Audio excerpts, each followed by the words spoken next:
This video will demonstrate the placement of the laryngeal mask airway, or LMA, as an emergency airway device in patients experiencing a cardiopulmonary arrest. The goal is to provide familiarity with and instruction in its use so that a clinician will be comfortable using this device to provide effective ventilation for patients in cardiopulmonary arrest. Instruction beyond this video is necessary for safe and effective placement of a laryngeal mask airway, and the clinician should seek further training from anesthesiologists or others who have expertise in its use. The laryngeal mask airway is a device used routinely by anesthesiologists for surgical operations. Its use should also be strongly considered for ventilation in pre-hospital and in-hospital cardiac arrest. Both the American Heart Association and the European Resuscitation Council consider the laryngeal mask airway an acceptable device for use by non-experts in tracheal intubation when performing emergency airway management. The laryngeal mask airway is also an important rescue device in situations where tracheal intubation is impossible or has failed, and in situations where access to the head or positioning for intubation is not possible. Use of laryngeal mask airway instead of bag and mask ventilation during CPR has also led to fewer events of pulmonary aspiration during resuscitation. The reasons for laryngeal mask airway placement during CPR are many and include high first-time success rates, rapid placement by both novices and experts, necessitating minimal disruption, if any, of chest compressions, ease of ventilation during prolonged resuscitations as compared with bag and mask ventilation. It is a good option over placing an endotracheal tube when tracheal intubation is difficult or has failed, and placement can be achieved without head movement in patients with potential instability of the cervical spine, for example in patients with traumatic injuries or rheumatoid arthritis.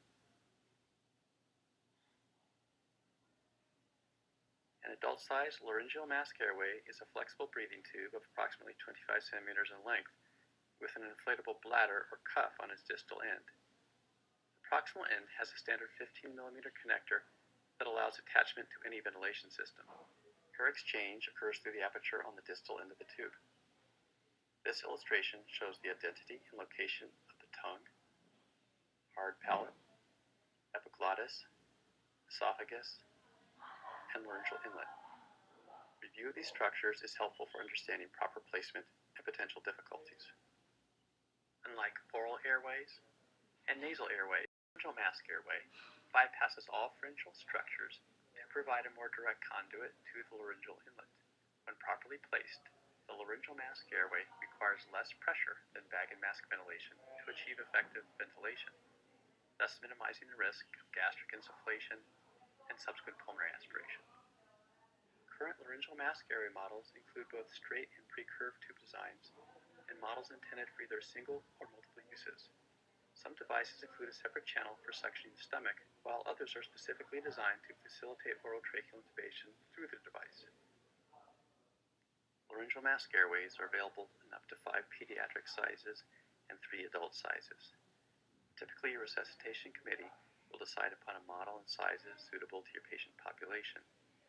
As a general rule, a number 4 laryngeal mask airway is adequate for the average adult female patient and a 5 for the average adult male patient.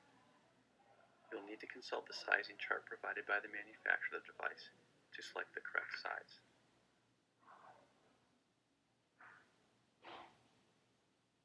To prepare for laryngeal mask airway insertion, you'll need an appropriate sized device, a 20 to 40 milliliter syringe, lubricating jelly, and tape.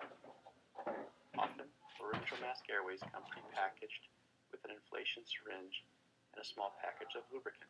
Prepare the device by first removing all excess air from the bladder. Then lubricate the posterior surface of the cup to facilitate easy and smooth passage into the mouth.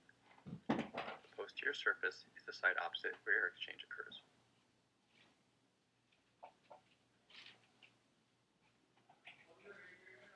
The following sequences will demonstrate the placement of laryngeal mask airway in consenting adults undergoing elective surgical operation. With the patient in the supine position, gently tilt the head backwards to facilitate placement. Do not perform this backwards tilt in an unconscious patient in whom a neck injury is suspected.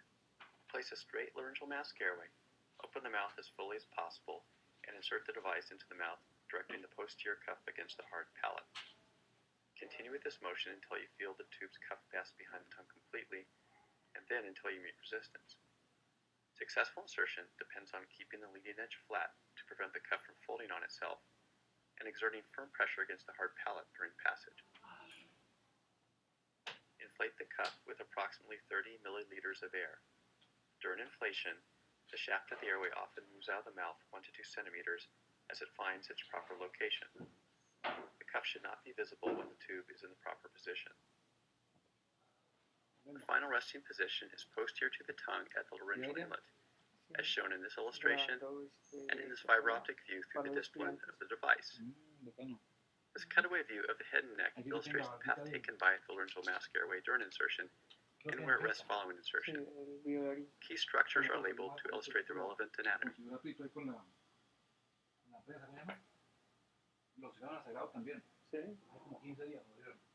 Use of a pre-curved laryngeal mask airway sometimes allows placement without the need to insert hands inside a patient's mouth. To place a pre-curved laryngeal mask airway, grab the connecting tube with your dominant hand so the cuff points to the patient's head. Your hand should be in a neutral position with the thumb on the upward surface of the tube. As with the straight tube, guide the laryngeal mask airway above and behind the tongue by applying firm pressure along the patient's hard palate. Guide the tube behind the tongue and toward the larynx with a circular motion of the hand. After placement, inflate the cuff and then connect the device to a positive pressure ventilation system. Confirm proper placement by auscultation of breath sounds. Auscultation of breath sounds should take less than 5 seconds, and placement of the laryngeal mask airway during resuscitation should not require interruption of CPR. Improper placement of the laryngeal mask airway can result in a poor seal or an obstruction of airflow. If air leaks from the mouth or you do not achieve adequate ventilation, add an additional 5 to 10 milliliters of air to the cuff. If additional air in the cuff fails to improve ventilation or decrease the air leak, then gently remove and reinsert the laryngeal mask airway. If ventilation is still not achieved or there is still a large leak of air from the mouth, attempt placement of a larger laryngeal mask airway. The most common location of obstruction is at the level of the oropharynx, either because the epiglottis has folded down or because the tongue or redundant oropharyngeal tissue is pushed into the airway. Selection of the proper size laryngeal mask airway, as well as use of proper insertion technique, will reduce the frequency of these problems. Use of a tongue blade to partially retract the tongue and to provide counterpressure against the hard palate is one way to improve entry of the laryngeal mask airway into the mouth. Additional lubrication or briefly dipping the cuff in clean water may also help prevent the cuff from sticking to the tongue and oropharynx. In addition, a small mouth opening or large tongue may prevent use of the operator's finger and hand to get the laryngeal mask airway behind the tongue. In such cases, use of the connecting tube shaft to create downward pressure may be necessary. Once adequate ventilation has been established, secure the laryngeal mask airway with tape to prevent movement of the device. Even when secured, the laryngeal mask airway may become dislodged with motions such as twisting or pulling. When moving patients, place one hand at the base of the laryngeal mask airway and disconnect the ventilation system from the device.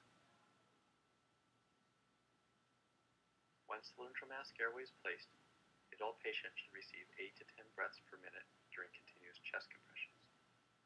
You should deliver quick breaths, ideally less than 1 second per breath, each with a volume of approximately 500 milliliters. If you hear air leakage during ventilation, you'll have to alternate ventilation and chest compressions. In the latter case, give 2 500 milliliter breaths following every 30 chest compressions. This ratio of 30 compressions to 2 breaths should be continued for as long as CPR is being performed. Delivery of drugs through the laryngeal mask airway to the pulmonary epithelium is unreliable and is not recommended. The laryngeal mask airway may be left in place for the duration of the resuscitation. If a definitive airway is still needed, an experienced provider in airway management should replace the laryngeal mask airway with an endotracheal tube. Complications associated with laryngeal mask airway use are similar to those with other tools used for airway management. However, there may be fewer complications than with bag and mask ventilation and endotracheal intubation.